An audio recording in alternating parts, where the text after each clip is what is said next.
Castaway's Banner, written by Silas Jackson and Abigail Drake. Read by Devra Mattes. Act 1. The Godless Paladin. The light that shines through throws no shadow on the snow. Its fuel is itself. Chapter 3. The pillars were old. Older than the so-called Old World. Older even than the druidic foremothers of the people who first explored these icy woods and called the strange obelisks they found sacred. There was a time when the peninsula, its land hanging from the inhospitable capstone of the planet itself, jutting into a frigid gray ocean, was carved through with state borders, laid down by the hardy, adventurous colonists of world powers eager not to possess the bleak land itself, but to have a stake and control of invaluable trade routes through the northern sea. Thus, it was inevitable the colonies would eventually realize they held leverage over the great southern and western countries and declare their own statehood. But the whole hodgepodge did not do so at the same moment in history, and the first generation of the Northern hegemony's existence was a perpetual, vicious civil war. The shapes and sizes of its member states were in constant flux as they vied for position and control of the region's destiny, crossing and recrossing each other's borders, writing and erasing alliances. Many died in the civil wars, including many leaders. For most member states of the hegemony, first, second, and third choices for rulers all perished, leaving behind inferior, doddering leadership who could not do the grueling work of finding compromises and ending hostilities, and could only await the time when the depleted, bloodied peninsula was exhausted by its own strife, and war fizzled away by itself. When the vagabonds came for the Old World, their systematic bombardment from orbit decapitated whole nations in minutes, crippled and paralyzed militaries before they could scramble a response. They went about the cold, calculated business of hamstringing an entire planet as if they had done the same 100 times. As the rest of the Old World fell, the Northern hegemony was spared. Something cloaked it. It was a blob of static to the vagabonds, noise in the clear signals of their targeting systems. Even after they realized they had missed it from orbit, it was not worth the trouble to take with a new operation. A desolate peninsula in the frozen north was a worthless prize when they had an entire fertile world in their clutches already. The chastised remnants of humanity streaming from it, fleeing from a foe they could not have fought before, and doubly not now that the membrane of civilization had been ruptured and they were reduced to an animal rabble, skirmishing with each other as violently as their invaders. For the wild, fragmented survivors after the fall of the Old World, a picture of the planet in the aftermath was slow to come into focus. When it began to, and they started to collate rumors and whispers of a lone bastion of civilization which had survived, the desperate leaders of the rabble did the only thing they could do. They gathered a junk fleet. Warships, tankers, sailboats, some near wrecks, barely seaworthy. Others untouched by the world conflict at the whim of mere luck. They organized a mass migration by sea to the hegemony. The inferior leaders of the hegemony did the only thing they could think to do when they saw the influx of refugees from the collapsed world beyond, countless incoming, others already overflowing their shores, threatening to wipe their civilization away. They fought them.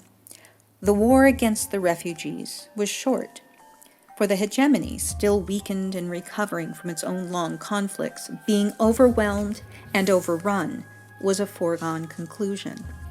In the last desperate days, the leaders of the hegemony led the ruling families to take shelter in bunkers throughout the spine, a barrier of high mountains at the top edge of the peninsula adjoining the cap of the world.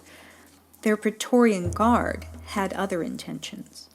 They killed the leaders and their families in a bloody coup, taking the warren of bunkers for themselves and their kin. They sealed the doors.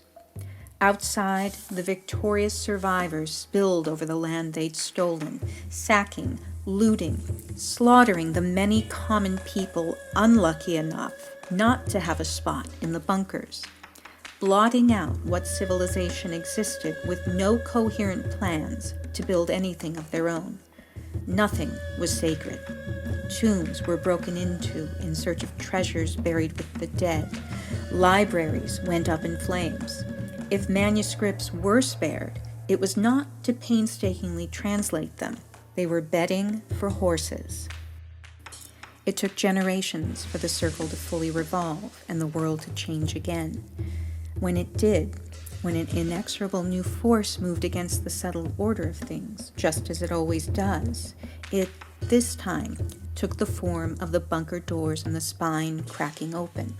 The descendants of the Praetorians set foot in the outside world, breathed the outside air, simultaneously the surviving nucleus of a dead civilization and the architects of a new age.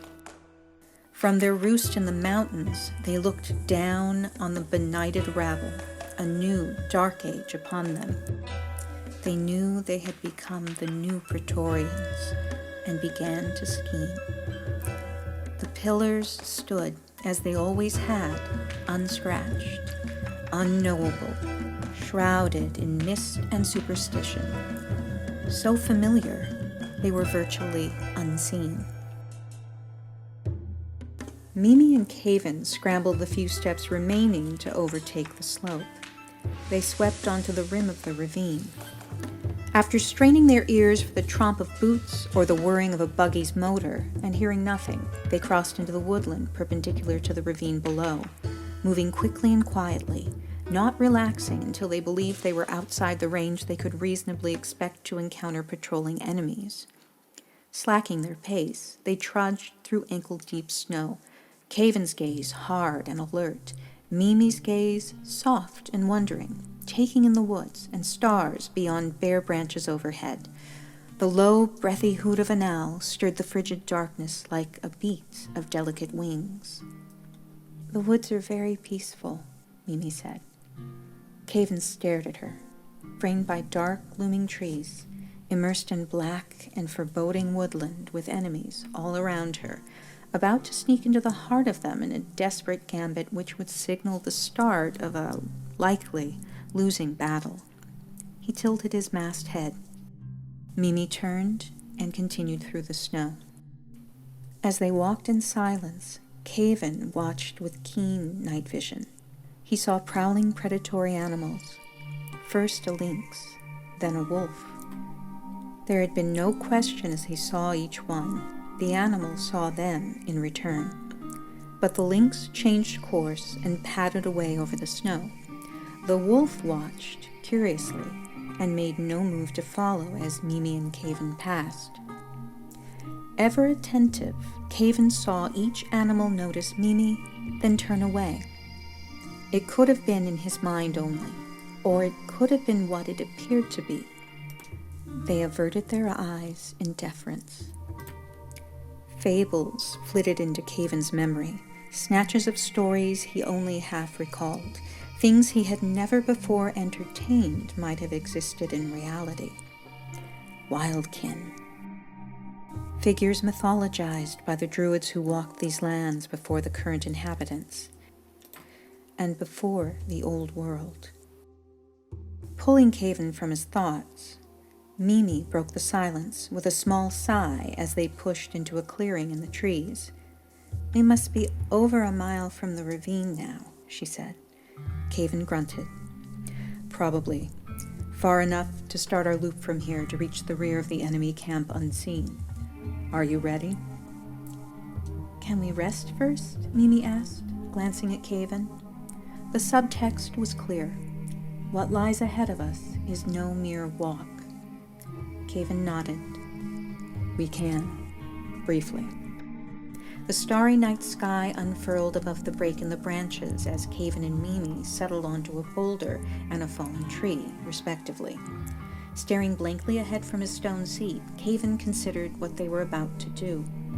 Seemingly unperturbed by the events which were coming, Mimi gazed into the stars, eyes wide, lips parted as the steam of her breath curled into the night air. Gradually, amidst the riot of stars, a vast tract of the sky began to fade. A haze drifted like a cloud, a wisp of gray blocking the stars. The gray unfurled and brightened, hardening into a line of blazing green. Mimi gasped softly, her upturned face lit by the vernal radiance washing down on them. Caven arose from his thoughts, eyes flitting to the sky. The green line multiplied into 2, then 3, wavering and flowing across the sky like vivid dye in a slow current. Liquid flames of color crossing the firmament, phasing from blazing greens into glacial whites and mellow purples, then blending colors. After only minutes, the aurora began to fade. The stars rose up. The night sky was again what it had been before. "It was beautiful," Mimi said softly, still staring in wonder into the stars after the aurora had gone. "The Castaway's banner," Caven said quietly. Mimi glanced at him. "Is that what it's called?" Caven nodded. "It has been called that. Some people came to this harsh land seeking a new life once, because the world had driven them out, and this was the only possible place that remained for them. Those collective fugitives were a flagless nation. They existed adrift, unmoored, before they came here. The aurora we just saw, they saw too. They were optimistic about their prospects here, I suppose. So they deemed those streaks of light their new banner." Mimi stared at Caven, thinking about his words. She nodded. "I remember," she said. Caven tilted his head. "You remember what? What I'm describing occurred generations ago." "The aurora," Mimi began. She furrowed her brow as if thinking hard, choosing her words carefully, or struggling to articulate something she didn't fully understand. "It remembers and tells me. Our kinship runs deep. It is my sister." Caven's mask showed nothing, as his eyes, hidden from view, widened. "She's mad. She's mad. And her madness is going to be the death of us both." Caven crossed his arms beneath his chest, right hand absently massaging his left upper arm where, as always, the cold made the scars ache. He thought about his situation. "I vowed to Lestara I would create a distraction in the enemy camp," he thought, "and allow the unit below to escape envelopment. So that is what I must do, even at the cost of my life. How will I create a large enough disruption in their camp now, though? If the girl is insane, I cannot rely upon her to do anything.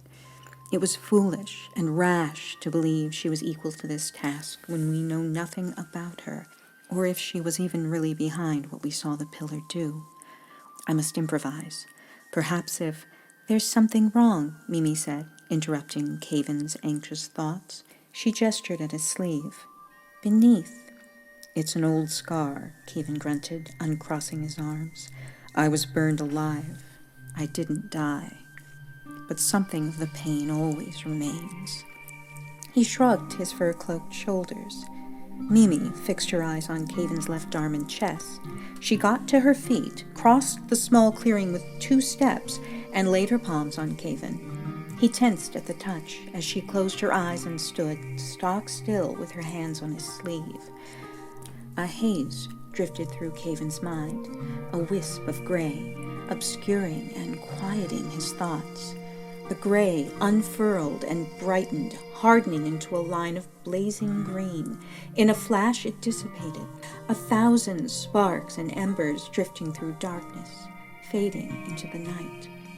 Vision clearing, Caven blinked, taking in the unchanged clearing, the snow-draped ground below, the starry sky above.